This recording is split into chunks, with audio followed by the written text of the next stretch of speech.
When you partner with Axon, you immediately gain access to a full range of products and solutions designed to meet the complex needs of today's grower.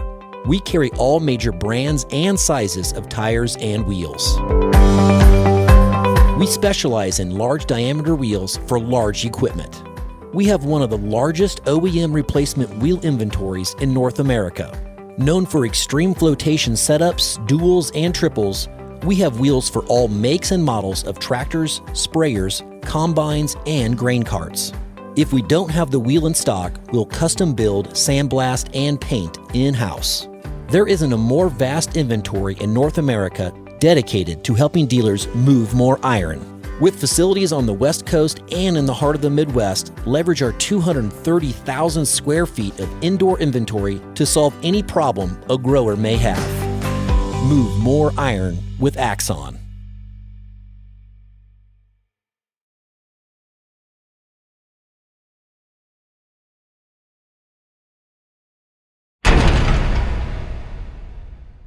Moving iron.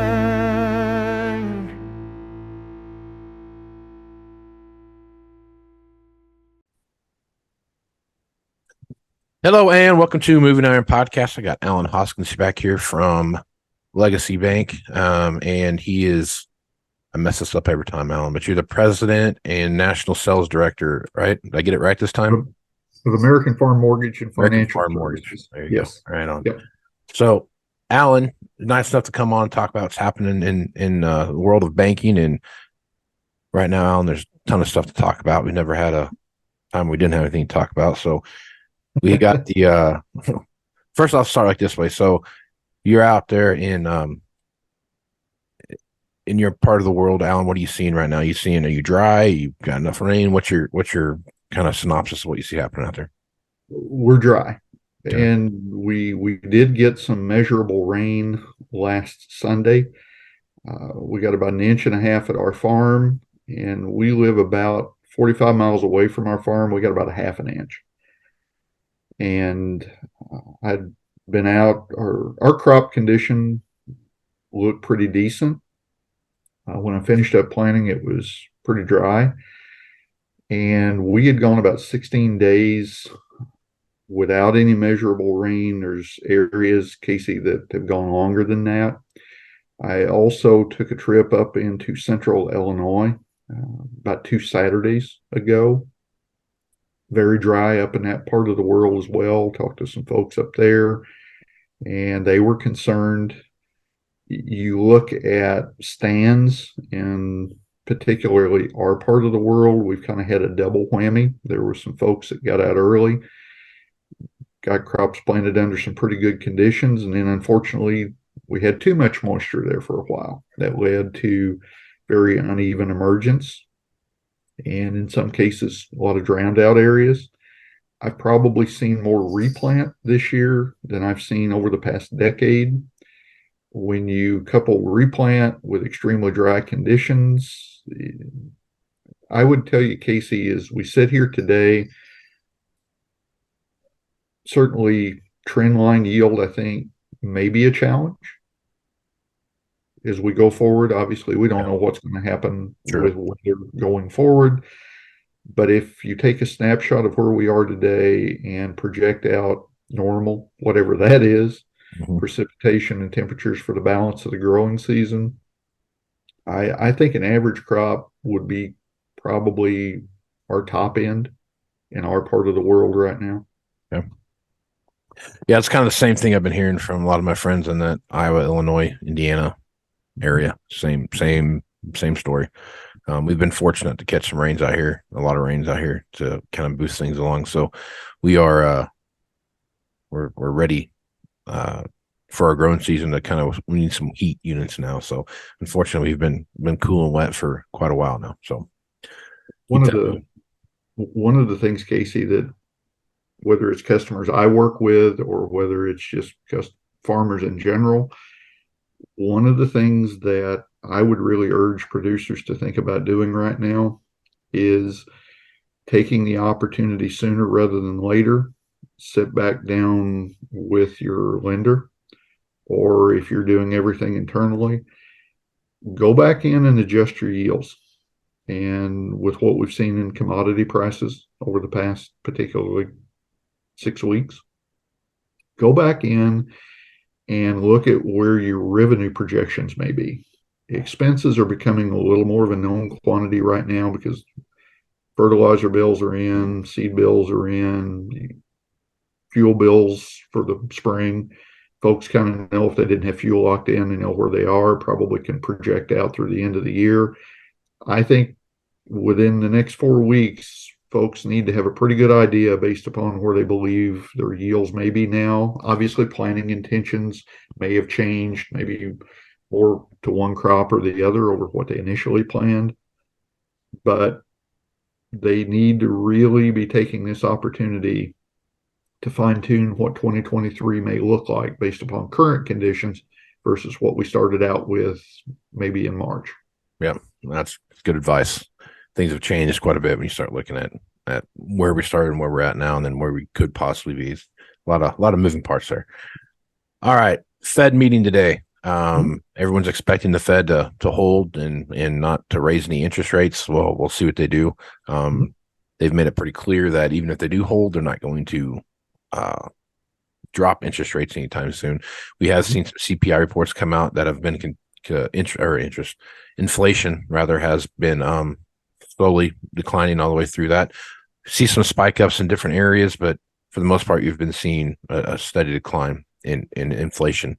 Looking at that, so I guess as you're looking at that, your expectations for the Fed and what they might look like, and then assuming that they don't raise, what kind of reaction do you think that will throw out into interest rates? How that's going to affect some interest rates, and when you're looking at that, talking with your customers, kind of how you prepping for that, I guess. Well, first of all, on the inflation side, the thing that I saw this morning, and I don't know what you may have seen, and we're taping this on June 14th, but the numbers that I saw this morning, month over month inflation, according to what I saw, is up 0.1%, but year over year is up 4%. Again, I know what has been publicly stated about the Fed's intentions, but we'll see what that translates into today. Going forward, what I would tell folks is, and this is the same thing that I practice with the folks that I work with, it's not about trying to be right about predicting. It's about being able to handle adjustments either way. Right. And I think folks get into trouble, or can get into trouble, I should say, whenever they start making decisions based upon an assumption that they make about where rates are going to go. Right. I think, again, it goes back to what I just said, looking at your numbers. If you're sitting on variable rate loans, what do your numbers look like if we see another 25, 50, 75 basis point increase over the coming 12 months? What do your numbers look like if we see that decrease? It's about managing that margin of interest rate movements as opposed to being right about it. Now, to answer your question directly, I would tell you, Casey, what do I think interest rates are going to do is one of the most popular questions that I receive. I bet you do, yeah. and I'm 100% honest with them every time, that if I knew what was really going to happen, I probably would be doing something a little bit different than what I'm doing. Yeah, you have an island someplace. Yeah. Well, probably have a very nice farm. Yeah, I'd be more on the farm than on the beach. Right. But I would, or a bigger farm, I'll say it that way. I would say, Casey, that, the Fed has kind of made it clear what they would like to see from a target perspective of inflation. We'll see what their actions, how their actions tie to what they say based upon what does come out today. But again, it's more about managing the margin of interest rate movements rather than trying to be right about predicting interest rate movements. Yeah. Yep. Okay. One thing I've always kind of wondered from a perspective, your perspective as a banker, when you're having a conversation with a customer and you see interest rates doing different stuff and interest rates start coming down or whatever movement we see, how do you have the conversation? When's the right time, I guess, to start having that refinance conversation about and trying to maybe pick up a different interest rate or something along those lines, or extending out a time period or something like that for a payment structure or something like that? When do you have that conversation, and what's that look like? What are some of your measuring points in that? Great question. And the answer to that is it varies operation by operation. There is no one size fits all, because one operation may be preparing for a land acquisition and they may have some land free and clear. And if you look back a couple of years ago, there were some great opportunities if they had land free and clear to lock in some historically low interest rates, that they could be using some of that capital today to make some land purchases. In the environment we're in today, if you have an operation that's looking at a land purchase, what I'm interested in hearing from them, what's their tolerance for risk movements, first of all, from a comfort perspective. Because at the end of the day, Casey, there are times that even if you can sit down and look at numbers, it still may fall, and those numbers work, but those numbers may fall outside of the comfort zone of that particular operator. Yeah. Some folks are candidly a little more comfortable with risk than others. So what I would do, or what I do with those folks, is say, okay, let's talk about what your plans are for 1 year, 3 year, 10 years. And let's look at your current structure from a debt perspective. Let's look at where you are from a working capital perspective. Let's look at what type of working capital, if any, is going to need to be allocated to those future purposes. Or conversely, if you have folks that working capital is stressed right now, but they have a lot of equity in real estate, that we might be able to do some replenishment of working capital and their debt coverage numbers still look good, then we have the conversation, how comfortable are you that 12 months from now your interest rates might be X plus? Or what do you believe that it might be at X minus? Let's run those numbers. And ultimately, the producer gets to make the decision, not the banker. It's my job to provide thoughts, ideas, and show effect on the financials of the scenarios that we run. I can obviously provide historical perspective, but the one thing, Casey, that I can never do, I can never be able to provide comfort to someone in a circumstance where they aren't comfortable with the risk they're assuming. Right. That's the nuance. I would argue that's the true nuance of being, in my opinion, a good ag banker. Yep. Okay. All right. So kind of along the same lines, you're looking at a lot of guys that are trading equipment in, or whatever it is they're doing, where they're going from a 2.5% or 3% interest rate, and they've got a nice equity position in that piece of equipment, and they're traded in on something that's got 6.5% to 8% interest, depending on the situation. Hard to maintain that same equity position at 8% versus 2%. I mean, it's just, especially when you start looking at the size or the expense of some of these machines now. When you're having that conversation with the customers, like, hey, I'm ready to update, I'm ready to do these things, and here's the technology, I have a hard time having that conversation with them, because yes, you're going to be more efficient. Yes, you're going to get these gains, but at the same time, you're going to need to put more money down to maintain the same A, payment, or B, equity position, or something like that along those lines, across that same, as you run those numbers across a 3 or 5 year period. How are you having that conversation, and how's that look when you're having that talk about? Well, first and foremost, in the equipment trade, and you touched on it, there should be a revenue opportunity associated with that trade. Yep.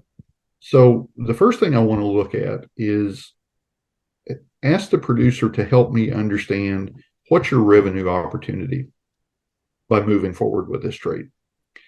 So we need to factor that into the equation as well, because yes, is there going to be a higher interest rate today? Yes, there is, without a doubt.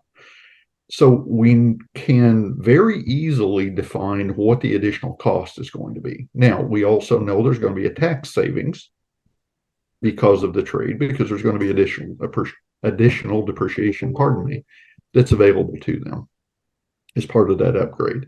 But what I want to look at is what's the net effect on the operation, because you talked about equity there, and equity is important, and I don't want to minimize that. But I'll also say this: you don't buy a gallon of milk at the grocery store with equity. Very true. You buy a gallon of milk at the grocery store with cash. Yes. So what kind of cash is this trade going to generate over and above the cost? Mm-hmm. That's the conversation that I want to have. And I find a lot of times, Casey, folks don't look at the revenue opportunity side. And candidly, if I'm working directly with a customer and they're not looking at that revenue opportunity side, shame on me as a banker. Because that should be part of the education process that I'm working through with them, is asking them the questions to help them explain to me that this is not an equipment trade. This is an operational improvement opportunity. That's the distinction that I see. Right. So barring the fact that, having as little debt as possible is always best, but is the best answer when it comes to a down payment as much as possible? Is that always the right answer in situations? No, I don't believe it is. Okay. Because every circumstance is different. Debt in and of itself, as long as it's creating additional revenue by the acquisition of the asset and the return on the investment exceeds the cost, and you can handle the cash flow, debt in and of itself is not necessarily a bad thing. Candidly, how many farms can effectively grow today without debt and continue to grow? Yeah. Yeah. And I'm not saying there aren't some out there, because I believe there are, but I believe they're the exception rather than the rule. Right. So I think it makes more sense to look at what's the effect on the overall operation. Because, for example, if you've got some folks that they've got their land free and clear and they've got a sizable tract of land, and they're wanting to trade combines, even if it's a new X9 and they're trading in a 690 on a new X9, yes, there's going to be a significant cash outflow go there. But even if 100% of that purchase was financed, if they have a land base that's fully free and clear, probably the leverage that they create, and again, this is just speaking generally, the leverage they create by trading that combine is probably pretty minimal in the overall scope of the operation. So I think that's the key, is looking at what does this leverage do on the bigger picture, not necessarily on the singular piece of equipment. Yep. Okay. So that leads me to the next question. You talked about the land part of it. There's a lot of generational moves being happen right now, whether it's the generation that's leaving the farming because of no one's coming back, or there's a generation leaving because now there's someone coming in. So the operations are starting to grow. You're starting to see a lot more movement. We talked about land stuff beforehand. You had some stuff you want to hit on about that particular thing, but start looking at land values across the board. I don't care where you're looking at. They're still selling for record prices, and that's showing that there's that demand for growth there. You had some pretty good stats there. If you wouldn't mind sharing those, that'd be great. But as you're looking at that and you're having those conversations with your guys, and as they're growing into their operations are growing, and they want to add this, section over here, half section, a quarter, whatever it is that they're doing, and you're looking at some of these values, how's that conversation play out, and what's that look like? Well, I can give you a real life example. I had this conversation with a gentleman last Thursday, whenever looked at some land that he was interested in possibly purchasing. And my question to him was this: what does your buying this land prevent you from potentially acquiring in the next 3 to 5 years? Because there is an opportunity today to add land, but what will exercising this opportunity today potentially prevent you from being able to do 3 years or 5 years from now? So, is there a tract of land that potentially maybe borders you today that's not available that you think may be in 3 or 5 years? And what you're looking at buying today maybe isn't adjacent to what you already own. That's a non-financial consideration that I think is very important in land acquisition. I've heard it said, Casey, that you can have anything you want in life, you just can't have everything. And I think that there's some level of truth in that needs to be considered. Now, granted, and this is a discussion he and I had, he might go ahead and elect to purchase this land today, but he needs to be, I guess, cognizant of the marketability of that land should there come a piece that joins him come up, that he might want to divest himself of what he buys today in order to be able to acquire something adjacent to him.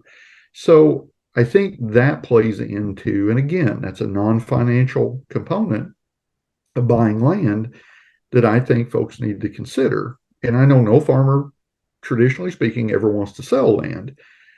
But I think when you look at the cost today, it certainly is important to understand what's the potential value of this land that's being acquired today, 2 to 3 years down the road, so that if they do need to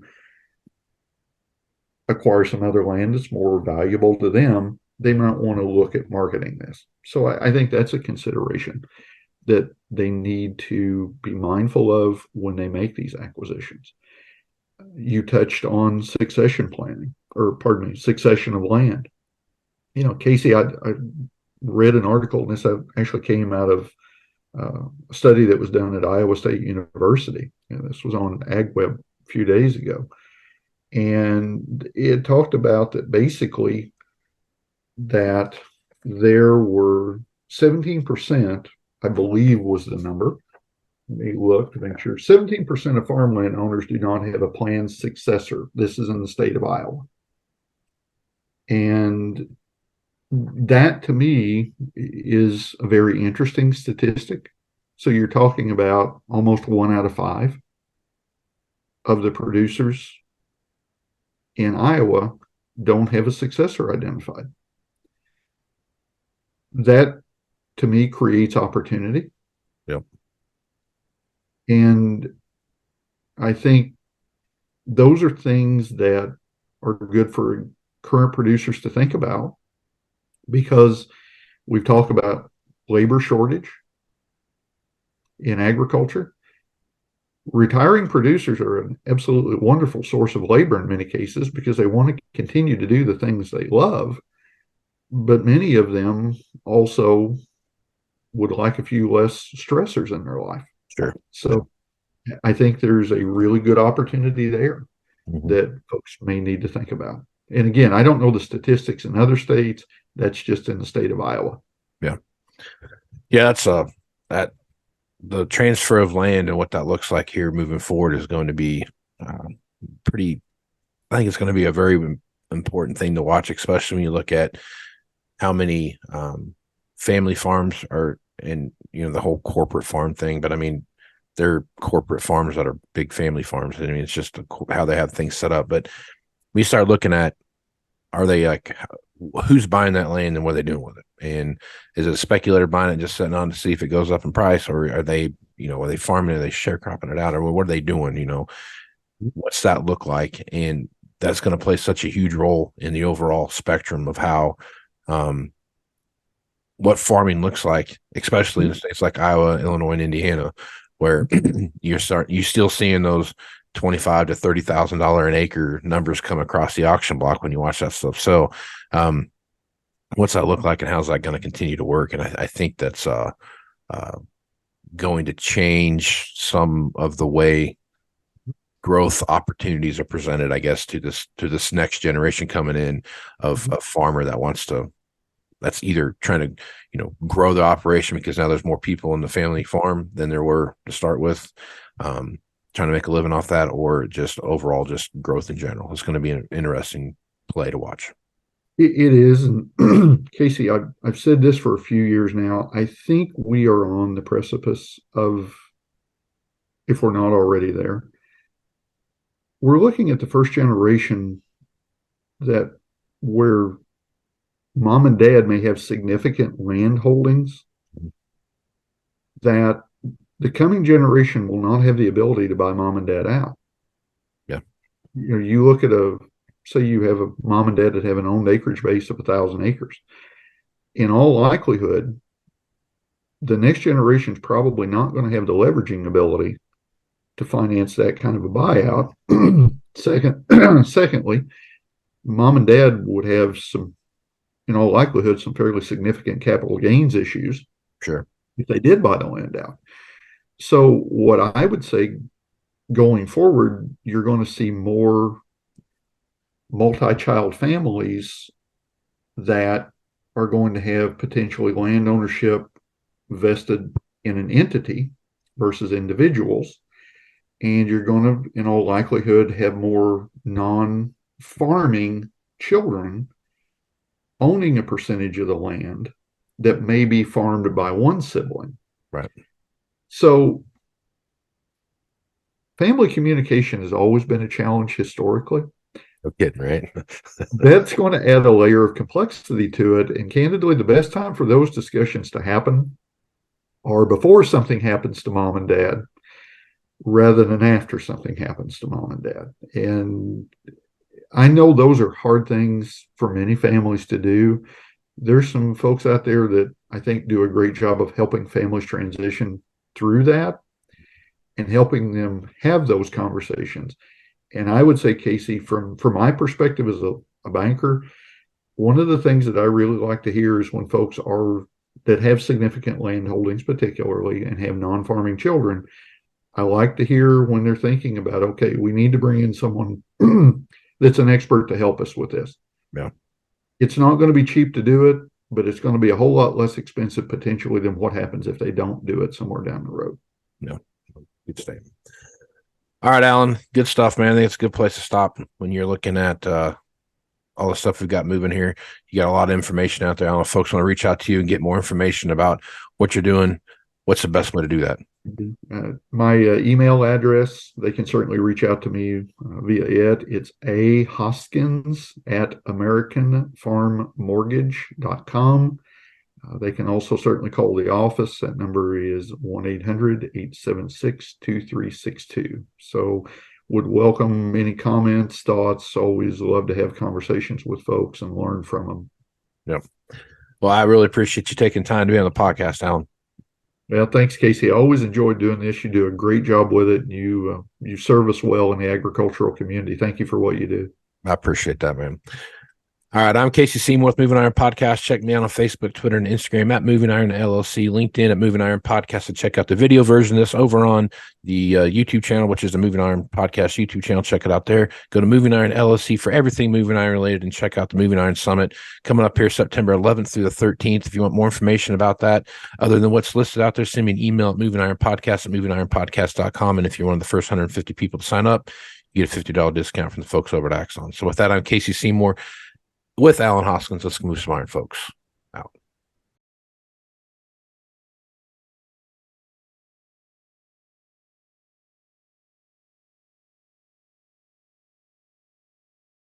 Moving iron in the 21st century.